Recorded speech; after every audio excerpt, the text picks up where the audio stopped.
Some of the women that I was dating just kept saying to me, "You really should get paid for this work." They'd also say, "Well, where are the other guys like you?"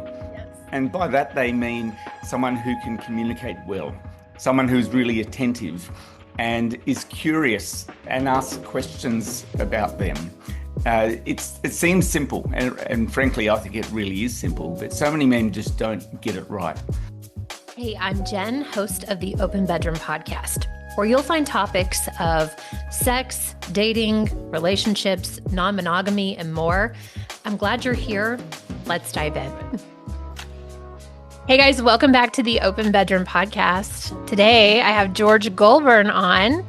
And back in 2023, at age 51, George left the corporate sector and he started work as a straight male escort in Australia.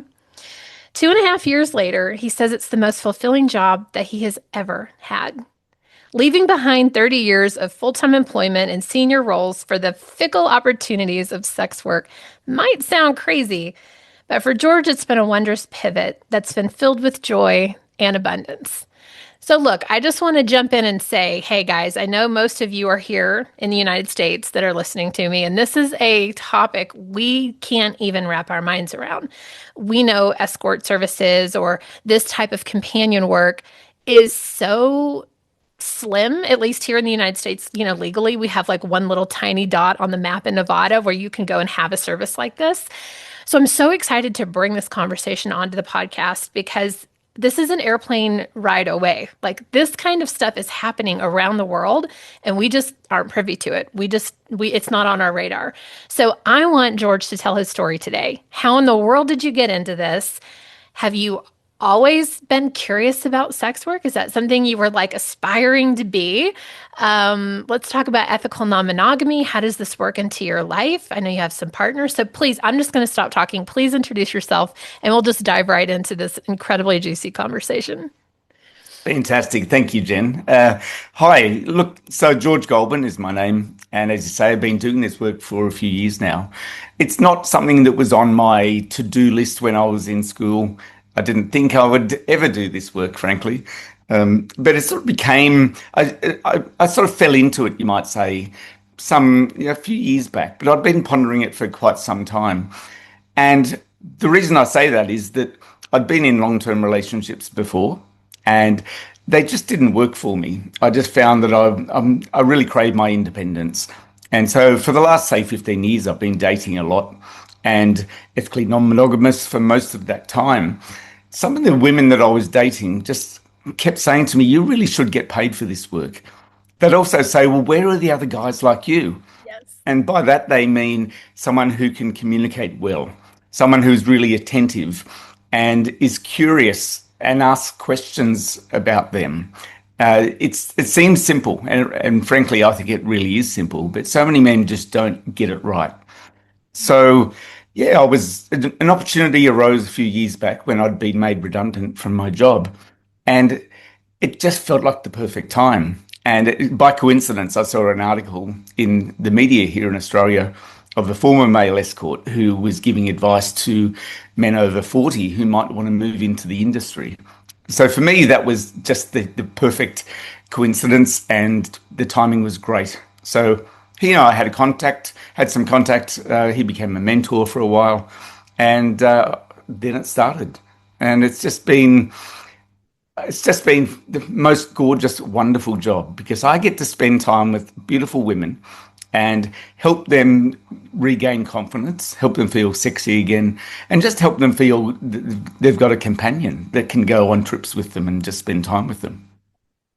I have like 10 million questions. Okay. The first question is, has this always been legal in Australia? Is this like legal in most of the world? Is this a service that's offered that's just not offered in America? Look, it's been illegal in certain parts of Australia for around 20 years. So I'm on the East Coast in the state of New South Wales, and it's been legal here for around that time. There are other states where it's still a bit blurry. Some states it is illegal, but it's not anywhere near as stigmatized or policed as it is elsewhere. So there are literally thousands of workers here in Australia, mostly women.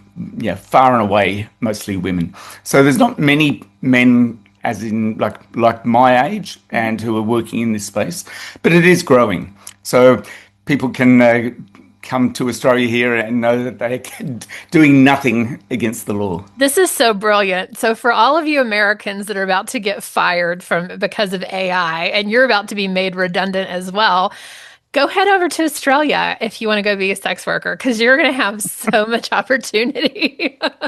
I'm so jealous. How fun. Okay, awesome. So this is something that's been happening for 20 years. If you want a companion or want to pay for sex or want to have someone teach you something new, it is legal to hire someone. I'm like, my mind is blown right now because how beautiful and wonderful. My friends and I are constantly having these conversations because a lot of us work in some sort of therapy or coaching space where we're like, God, I just wish that people could get their needs met. Like, I wish there was a place that we could go to have this done without you. At this point here in America, you've got to swipe right on Tinder if you want to just have a hookup. You've got to, pay sex coaches if you want to get good at it. This is such a whole new world. Oh my gosh, it's amazing. You know what I find a couple of years back, I reached out to dozens of sex therapists here in Australia and to introduce myself and explain my training, my experience, and so forth. And I got so many positive responses because what I was saying to them is what I do complements what you do. Hmm. And being a therapist, they can only offer so much. They could Right. do the talk therapy, but then what? Yeah. So let's say there's a woman who's really wanting to regain her confidence, or she may have had some sexual trauma, and that's not uncommon. And how are they going to then recommend that they go and actually achieve and have sex? Mhm. So that's where, as a professional, my number one priority for my clients is their safety. So it's my reputation that is everything. And if I were to do a bad job, I wouldn't get more bookings. Mhm. So that's why I talk on podcasts like this one, Jen, because I think it's so important to remove the stigma Yeah. around the work we do. But as you say, the legal framework is on our side here. So that's a massive difference between Australia and the US. Yeah, for sure. Okay. Just my next question is more of just a broad painted one, and that's how has legalizing this in Australia, how does it change the landscape of how you guys are operating, of how sex work is looked at, of like to me this feels like a self-care thing. It's like scheduling Yes. your monthly massage, right? You're like, all right, I need a weekly date with my favorite escort or my favorite companion, or I have a thing coming up where I'd love to have someone special come with me, or it's my birthday. How does that fit into your society now? Look, I haven't been doing it for, all those years, of Sure. course, But but you're I do aware know of it, quite I'm a, sure. Yeah. oh, look, definitely. I know quite a few women who have been in the industry a long time and where it was illegal and there was a lot of corruption from police and there were Right. all manner of dodgy behavior. There were some pimps who were just really not looking after the best interests of their workers. And I must say at this point that there's a big difference between a man in this industry and a woman in this industry. Uh, I, by virtue of being a man, don't have to worry about my safety in the way that women do. So that's an enormous difference. And so I can only speak to my story. Yeah. But I think it's in terms of the broader society and their views, it's still something that is fairly taboo, though I believe it's changing. Even in the short time I've been doing the work and talking about it, I get more commentary around, well, that's great. What you're doing is something really important for women. And but I also know women don't get that same response. So it is shifting, and there is over here. There's been a lot more media coverage around women being empowered, being able to ask for what they want. There's so many podcasts around these days focused on women and their sexual health and their just general well-being. Pleasure. So yeah, and those podcasts have got huge audiences. So that is really shifting the understanding of people in the general public, I'd say. And I think of it just as an extension of therapy or of, I hasten to add, I'm not a therapist. I'm not trained as a therapist, but the insights I bring are really powerful. And I see that immediately with my clients. Like it's not something that I have to work on with a client for 3 years or 5 years to see a change. It can happen fairly quickly, and it can Awesome. be so profound for them. And that's the part of the job that I really love. I have so many questions about that and about your clientele and all of that, but I have one more question to take us to that step. And that's, I'm curious about your journey. You know, if you went from boardroom to bedroom, I'm sure that wasn't just a switch that you flipped and you were like, here I am, we're going to do this. I'm sure there was a lot of like letting go of your old self and creating processes for this new thing. And how do you, I mean, I don't need to know every piece of it. I'm just curious, Sure. like, how, when you stepped in, how did you step in? And did you realize, oh, wow, there's a lot of things that I need to learn, or this feels Mm. really natural, or man, it's really hard to find clients, or this is so beautiful. I need 10 more of me because there's so many women knocking down the door, or I need, can we clone? Like, how was that process when you stepped into it? Yeah, look, it's most of those things you just mentioned. Yeah. So, from having dated so much for a long time, I was very familiar with how to be a gentleman and a man around other women. So Mhm. that part of me was finely tuned after a long time. Yet, when I actually reached out to that mentor and I made the mental decision to be paid, it was quite different. And I'll go back one step because Yeah. it was about a year before I started the work that I was actually paid for the first time. So Mm, there was okay. a woman that I'd been dating via a dating app, and we'd been hooking up, and she was great fun. And at one point, she said that she'd like to pay me because she wanted a distance between the emotional and the sexual. Okay. So I was really challenged by that because it made me realize, and I didn't know how much she was going to pay me, but it made me think, well, I've got to step up now. I thought I was doing a good job, but I've really got to put attention into this now. And so it was interesting. It's slightly nerve-wracking, even though I'd been with her quite a few times.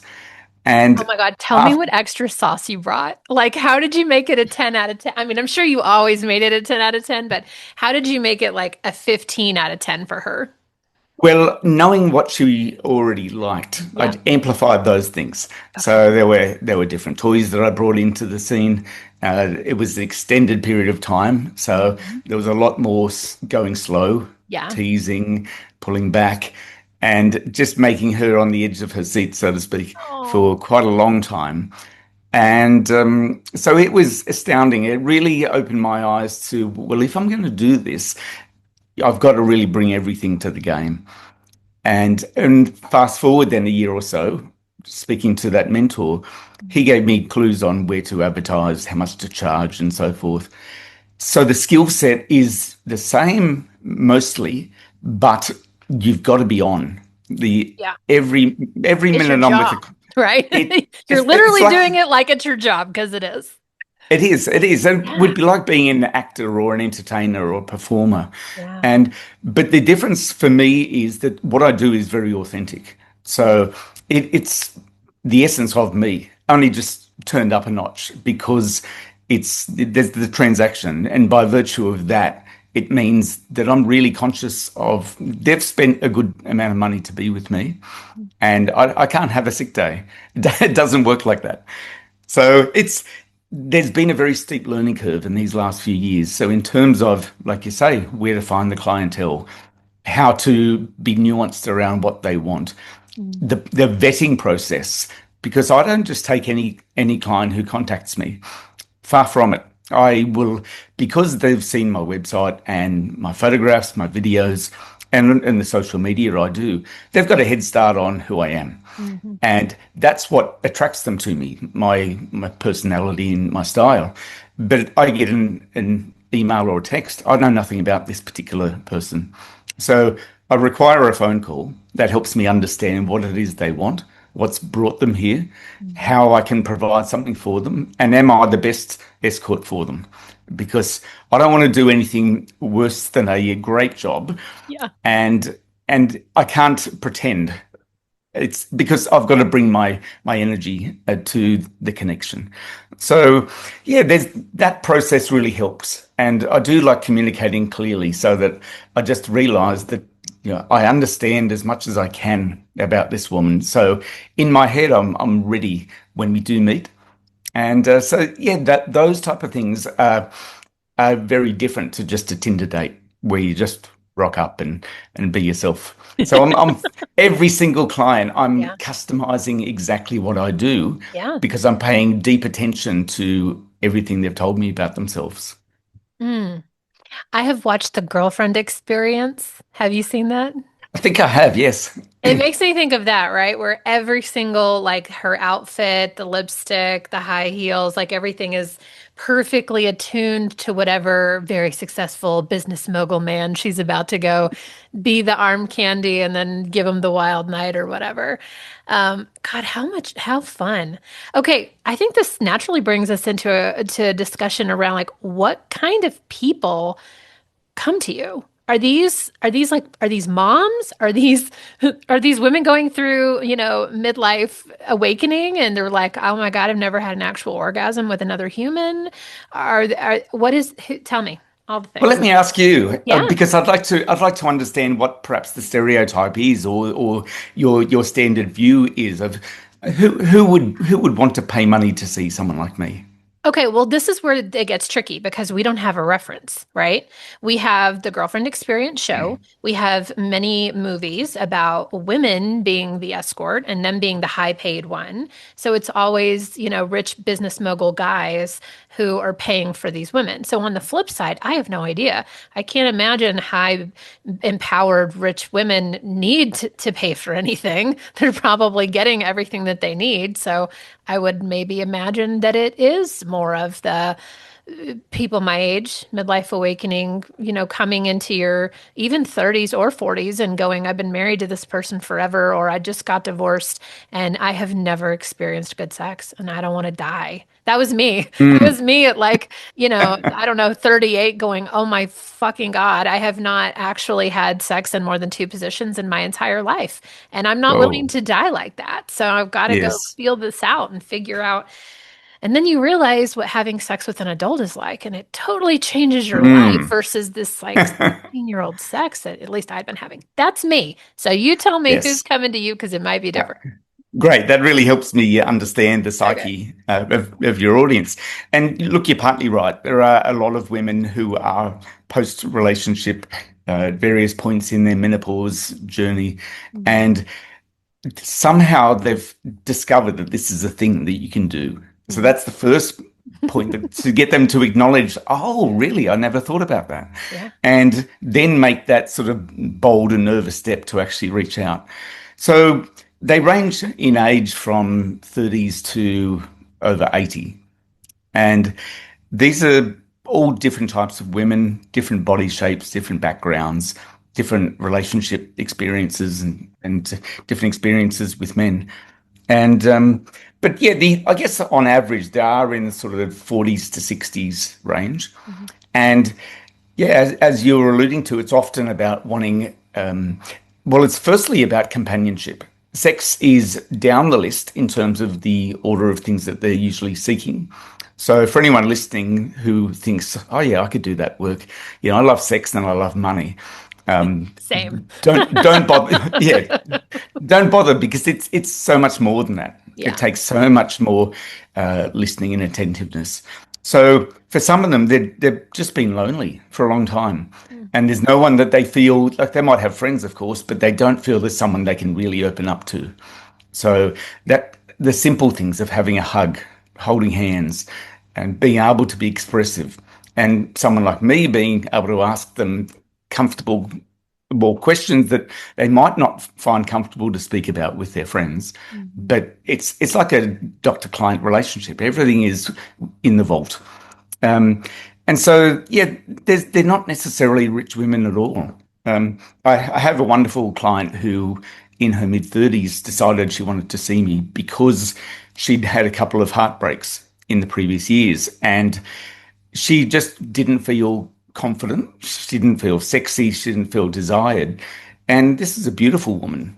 And she withdrew from her mortgage to be able to afford to see me. So that was a big step financially. And we just had the most incredible time. And after seeing one another, she told me that the following day she went into work and everyone could tell something had changed, but they couldn't tell what it was. Maybe the big smile on her face. Yeah. And she subsequently told me that it made all the difference for her to have that confidence back, because here's me, sure, I'm being paid, but I can't put it on and pretend that she's a wonderful woman if she's not.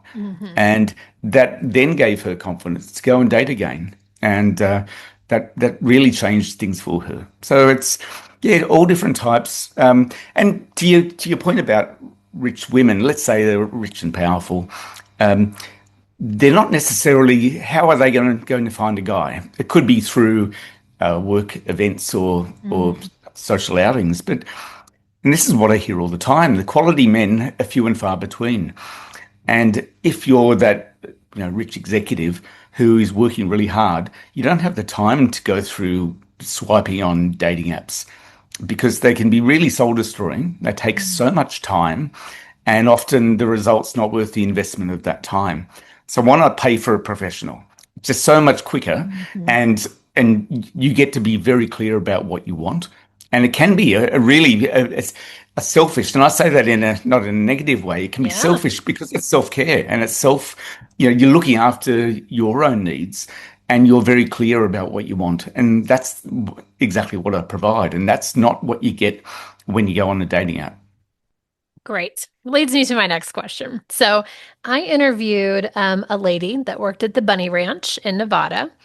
And my question to her was, I assumed that couples or singles or whatever came and paid a lot of money to have a night with her.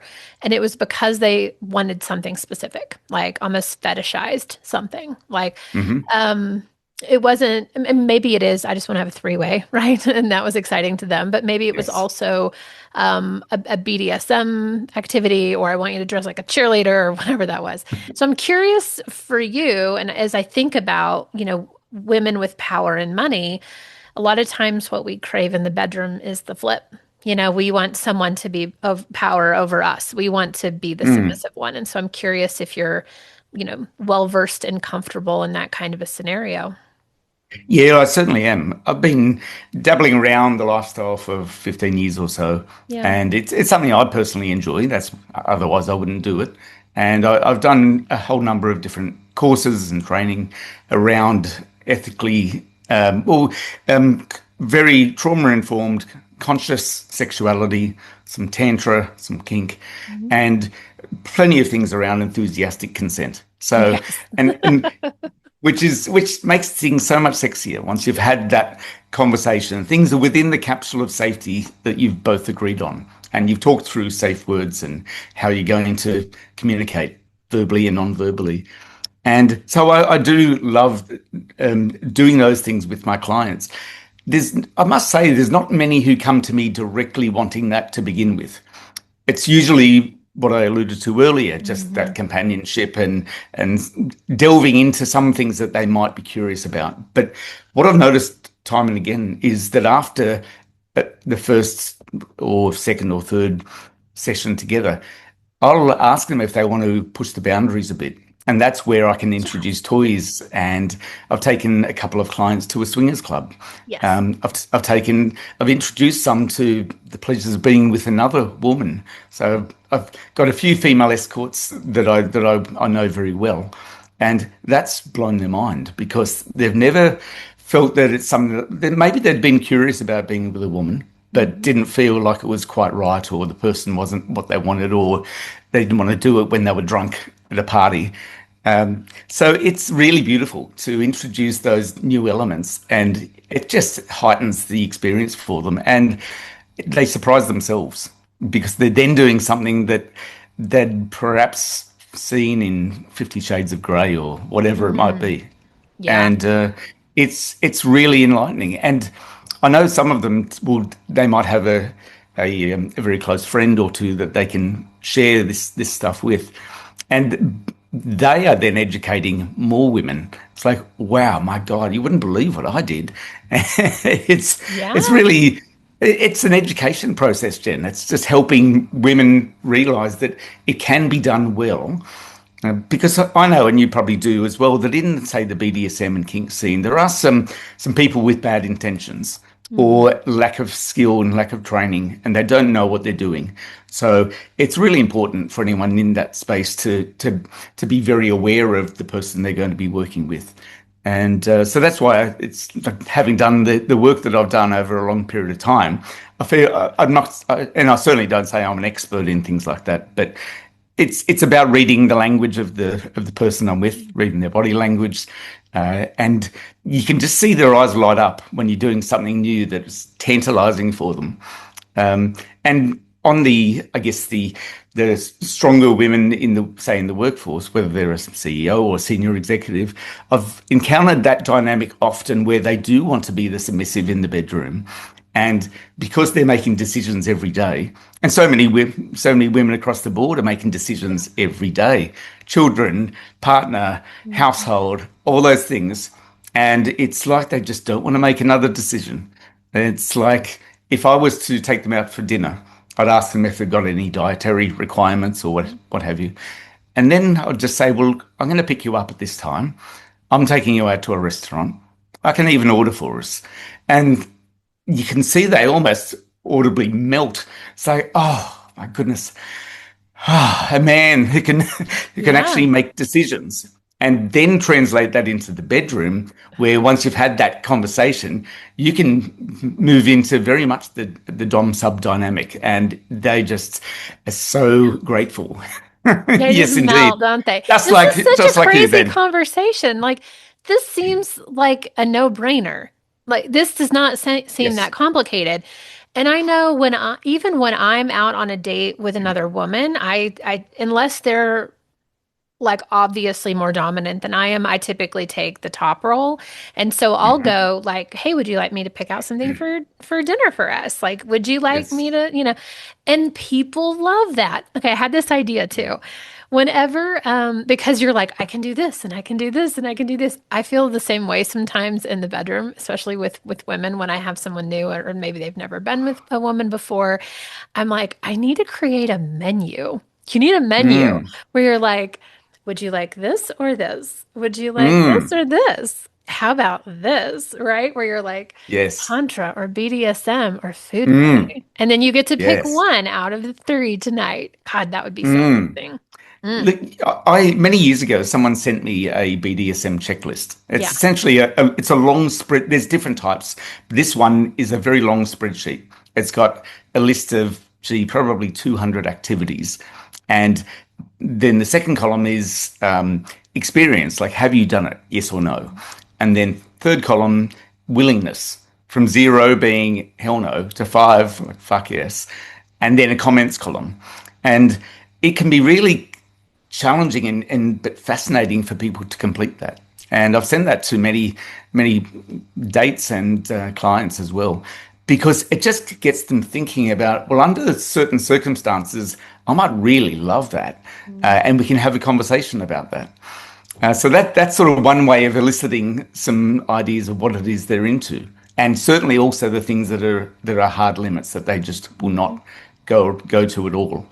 I And find you this can, also great foreplay because if oh, it you is. know what it is and then they're like, what's this? You're like, let me tell Mm, you. yeah, let me show you. Yeah, let me show you.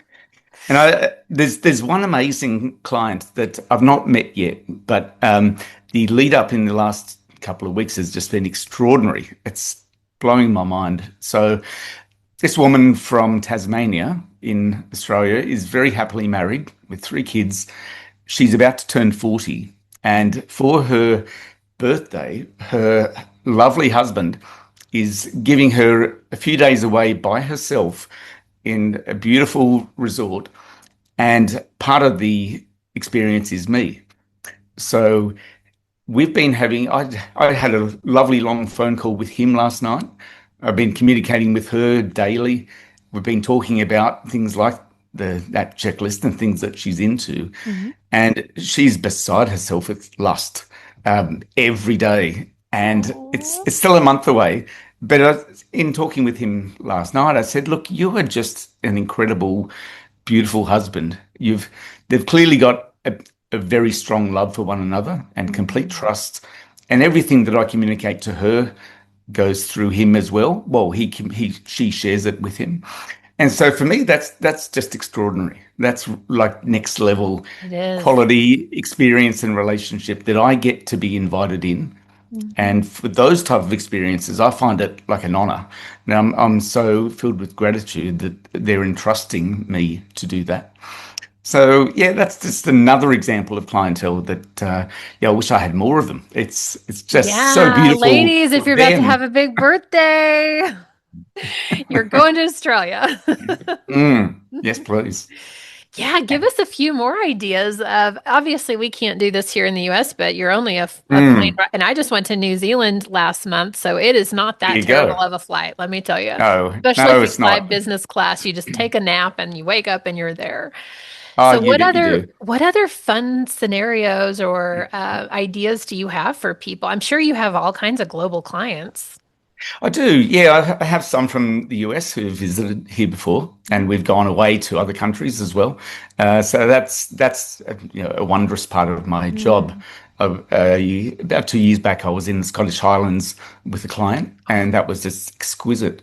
She'd never been, I'd never been. So we were there for just over a week. And I was very much the companion. I was driving us everywhere. I was cooking. I was Oh. doing all the tour guiding things at a place I'd never been before. Hmm. And she just loved it. She just lapped it all up. And it was just such a joyous trip. That sounds amazing because she's not having to plan the trip, plan anything except her wardrobe. You're just telling her to show up. That sounds Yes. amazing. Okay. Yes. And Yeah. I was recently, last month, I spent a few days in Tasmania with the client as well. And she'd never been to Tasmania. I'd been twice, but you know, there's so much to see. It's not geographically a large island, but there's plenty of things on. And again, I took her to an amazing art gallery there, the Museum of Old and New Art. Any art lovers, it's spectacular. Um, uh, Again, I drove, I cooked. She was just there to soak it all up and went to various markets and other attractions that she wanted.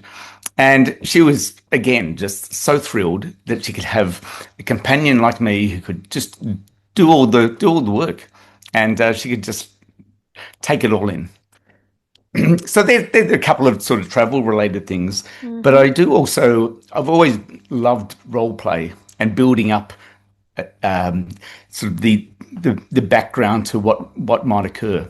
And again, once the client's comfortable with me doing that, I will give them clues around, well, be here at this time, wear something like this. Hmm. When there's one coming up where I've told her to leave the door ajar at her house when I first enter the place, and to have her eyes closed, be facing a certain direction. And we've never physically met. We've been communicating a great deal. So she is naturally nervous. I'll Yeah. give her an indication that it is actually me walking in the door. You're like, And banana. That's the code word. choose whichever you like.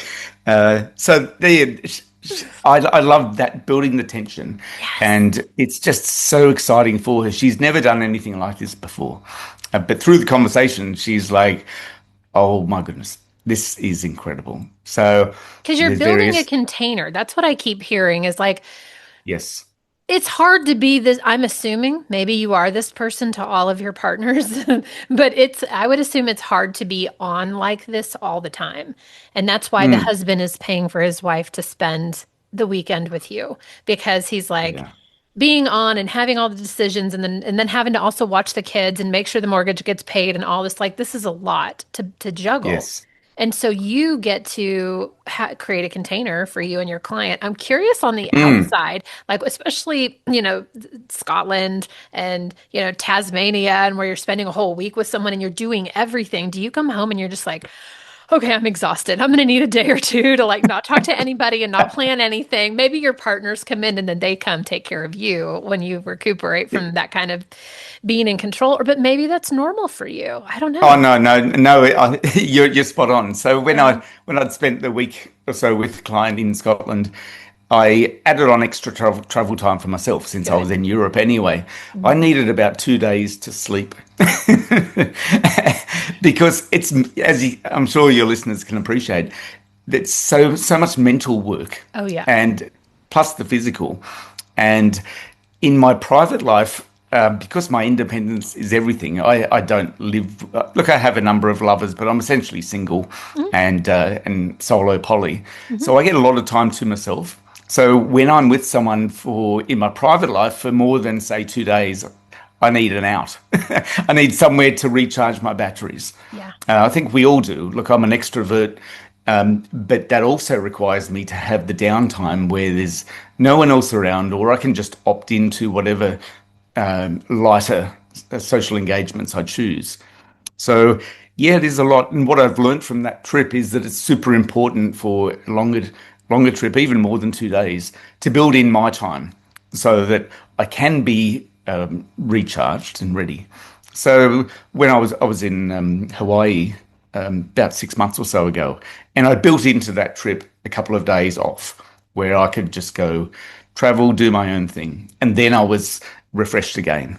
So yes, it does take so much energy, and that's another lesson that I've learned. I've always been a high energy person, but if I'm not feeling it, I can't put that that energy into them as much as I'd like to. Yeah. I have so many things going on in my head right now. Like I'm thinking, you know what OnlyFans is, right? Yes, Okay, I yeah, don't know if they have that in Australia, but definitely, to me, to yes, be on OnlyFans, you have to be incredibly sexually driven. You have to be super mindful and good about creating content that's sex related. yes. Like you're constantly Mm. thinking or having sex, right? And so I wonder with your job, with your role, like, are you ever just like, I am so tired of having sex. I'm just gonna like take a month sabbatical. Or are you driven by that and that makes this so much easier and more fun because you're like, I love it anyway. This is like cherry on top and I get paid for it and I'm good at it. Mm. Well, it's the latter. Yeah, I don't get sick of it. For me, it's far more of a mental thing than a physical thing. It's the joy that comes from being Mm, what we're doing when we're having sex is so intimate. We're sharing our bodies, opening them up to someone else. yeah. So to me, that's fairly profound and divine to be able to do that. And yes, I love it. Yes, I'm good at it. And but everyone's different. So Yeah. what one woman loves, the other doesn't. So it's a never-ending story of new experiences and new ways to do things. And I learn a great deal. Every time I'm with someone new, you're learning, and it's not you don't just do the same formula. It doesn't work like that. So yes, it's a lot of work. It's really challenging, and most people I know, once they hear what it entails, they they're stepping backwards quickly and saying, "Oh no, I Oh, couldn't do that." really? Why is it? What is it that turns them off? Well, there's a lot of work Like around the it. So emotional intelligence is exhausting for them or yes, yeah. or they might not just have the right personality for it. They might not feel Mm, that they once if they were to get into it, they might feel a bit overwhelmed that, oh my God, I've got to do all these things. I did like and so for instance, in the admin part of it, the unsexy part of it, yeah. I'm working for myself by myself. Yeah. So I don't have a manager or anything like that. So I produce all of my content. Hmm. I have a website. I do have a web designer. She set it up and I'm really proud of it.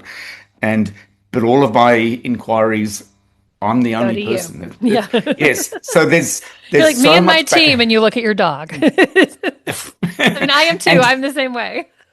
well, there's no venue for me to go to. For example, Yeah. many women will go to a brothel, and they don't have to do the admin. They just turn up, clients Mm. come in, um, and there's pros and cons about either option. And but for me, I put in, I would guess, around about 10 hours of unpaid work for every hour that I'm paid. There is so much back and forth, and I don't charge for text messages or phone calls. To me, that's some people do, and good luck to them, but that's just not my approach. I like to, as I say, make sure it's going to be a top-notch experience, and I'm willing to put in those hours to do that. Mm. Whereas many people would just not do that. But my clientele, that's what they're after. They're after someone of my age. There's plenty of other choices. There's plenty of young men with rippling muscles on these. But you're such a great age, right? Because you've got like the girls with daddy issues. Like you can play daddy, you can play dom, you can play the husband that I never had, or the husband that was like terrible in bed. Like you get to go reignite that fantasy and have it be fun. Like I think you're at the Yeah. sweet spot for age Well, and the success maturity is and experience yeah. and all of that. Yeah, my experience and the success I'm having is testimony to that, Right. and because there are so many men on these dating or on these adult platforms that have got the big muscles, tattoos, and they're half naked. That's not me. No. And most of my clients say that that would be intimidating for them Yes. because of the size of these guys, Yeah. and they worry that these guys spend so much time looking in the mirror and working out. Yeah. What are they going to talk about? And what experience do they have in terms of life experience? Mm. So that's where I feel I'm in a particular niche, and it's working for me. Yeah, my question at one point, I have so many going on in my head as we're talking, but one thing I was thinking about was this feels unique. Like I would assume most companions are not to the depth that you are, especially in terms of that emotional connection and that figuring you out and that being really sensitive and intuitive and open when you are connecting, not just physically, but so I would assume that not every companion is built the same. And I had a friend here that had an experience with a woman companion and illegally. And he said it was so bizarre because he was like, I was like, was it good? Because I actually know this person. And I said, was it good? And he said, it was fine. And I was like, what do you mean? He goes, Fine. well, fine. It was fine, like meh. Gee. He said she wouldn't let me like touch her in certain places. She wouldn't let me go down on her. Like she wanted to be in Mm, control and be in and out and done and go home. And I was yes. like, he was like, so there was no connection. Like I could have just Mm, done this myself. yeah. And so I think that that didn't feel good. But it sounds like you take a lot of time and energy to get to know people and discover what they Yes. want and discover what Because they don't even know that they want, which is yeah, that's and there's two people involved here. So I also want to have a great experience as well. yeah, And so my minimum booking is 2 hours, because yeah, it takes time to feel that you're ready, that your bodies are ready to do anything. right. And whereas I know a lot of female sex workers who they can get bookings for as little as 10 minutes. And it's, what you might Gross. imagine. Yes. But there are guys that can't last that long, or that's all they want, just the physical. But there's also plenty of women I know who find their clientele just want to talk and they want someone that can hold them. And so they're missing out Mm. at home, or if they're single, they just don't have I guess, the ability to connect well with women. So I wanted to be clear that it's not just black and white in terms of what I offer and what women offer. There are Sure. nuances around it everywhere. So there are female workers that I know who absolutely love what they do as well for similar reasons that I do, because they have lovely clientele they can share things with, they can be taken away. So but yes, I really am in a somewhat unique position. There are other men like me, and that's great. I'm never concerned that more people are moving into the industry because I've got my skill set. Niche. Yes. Yeah, that's it. And it's like it might sound funny to say, but it's like I was born for this Oh, because all I of my bet you were. yeah, Yes. it's That's what I so love great. to do. It's as one client says, I'm in the caring industry. Yeah. Mm, Absolutely. And it sounds again like you're sensitive and thoughtful anyway. And so being a good lover, I feel like so much kinship with you. My husband is very similar. And there's so many times that I've said, oh my God, like other people need to know this is possible. And like I feel yes. wrong being the only woman getting to experience your amazing XYZ skill. Like, how do we teach more? So Mm, I've had him come on the yeah. podcast a few times, but I understand. I absolutely understand that Yes. you want to share this. Let me ask you a quick question, and that is this actually a job that you can have full time? Like, have you made this into your job and you'll do this for however long and it supports you? Like, is it really something Not people can quite. walk into? Okay, I'm curious No, about it's that. not. No, it's not. And I want to sort of bust anyone's myth that Yeah. think I'm making a fortune. I'm not. It's taken me these 2.5 or so years to get to the point that I'm at. Hmm. And even then, it's not a full-time profession. I have a part-time day job as well. Yeah. And because it is so fickle, you can have a really busy month, and that's fantastic. But then you can, like January for many people is very slow because the clientele are paying off their credit cards from Christmas Yeah. or kids are on school holidays. And there's all those things that are well beyond my control. So to have a day job really helps just with that financial stability. Yeah. And it's also important, of course, to have flexibility, which I'm very fortunate to do in my day job. But it's something because as you can tell, I'm super passionate about this Yeah. work, and I love the educating, the sharing. Like this in itself is helping to get people to appreciate that it's not what they think it is, and it Mhm. really is a profession that helps people in ways that are really quite natural. And so, yeah, I'm building up more and more work, and I love that. But Yeah. having, speaking about it like this, it's not necessarily about me getting work. It's more around the helping people appreciate what's going Absolutely. They're on, raising that they can awareness. ask. Yes, Absolutely. And just normalizing sex work. Like that this should completely. all be legal. This is ridiculous that it isn't. And you can Yes, go and find it. So yeah, yes. I would assume so I'm curious, I guess one other question too I have before we wrap up is do your clientele come to you kind of like a one and done special birthday, whatever, XYZ, or do you find that you have regulars? Oh, yes, I certainly do have regulars, Yeah. and that's great. Look, and I don't mind if it's just a one and done. That's perfectly fine. And but it's without blowing my own trumpet. It's like they get the taste of that Yeah. chocolate and they want more of it. And Yeah, of course. they can then explore. They can Yeah. do other things they hadn't thought of. So that's brilliant.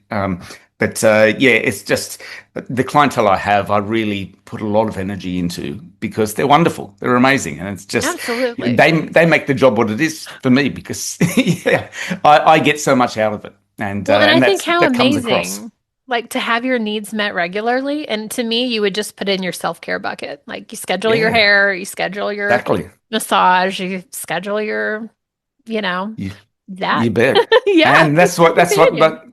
that's what my regulars do. It might be once a month, and yeah, depending on where they are, I'll travel to them or they'll travel to me. How So fun. it's yeah, it's and I that's why I find it so fascinating that in the US it's so stigmatized because it really is a natural thing. Yeah, Because come to think of it, we're all born because of sex. right. So if we didn't have sex, the human race wouldn't exist. So it's fundamental. So why do we get so strange about it? We've been taught through various ways, our culture, our religion, that it's just something that is set aside for one purpose, perhaps, or something you just don't talk about. But we all do it. Everyone's doing it. So it's odd to me that we Yeah, sort of put this thing away somewhere that's secretive or yeah. sinful or whatever you might want to say. It's perfectly natural, and I think the more people do it regularly, the better life would be because Yes. you don't have time to be angry when you're feeling joy. Amen. Man, what a great place to end this on. Okay. If you guys want to follow George, I'm going to put his links below, also the link to the website where you can reach out to him for more information if you decide to go hop on an airplane and have an amazing experience. If you do, DM me and let me know how that goes. George, what do you want to leave our listeners with anything? Look, life is too short. Get out there and enjoy it, and as the saying goes, you only regret the things you haven't done. And there's that hesitancy, and sure, it's natural to be nervous, but we only live once as far as I'm concerned, as far as I'm aware. So why wait? Yes, go have some fun. All right, guys. Thanks for hanging out with us. This has been an interesting and exciting conversation. See you next time. Thank you for listening to the Open Bedroom Podcast. If you enjoyed today's episode, go ahead and give us a like and click subscribe below and stay up to date on all the new episodes that we release. If you have a topic that you'd really like more information on, leave us a comment below and we'll see what we can do. Feel free to share this podcast with all of your friends and especially your partners. This is a great way to open up some amazing conversations. We'll see you next week.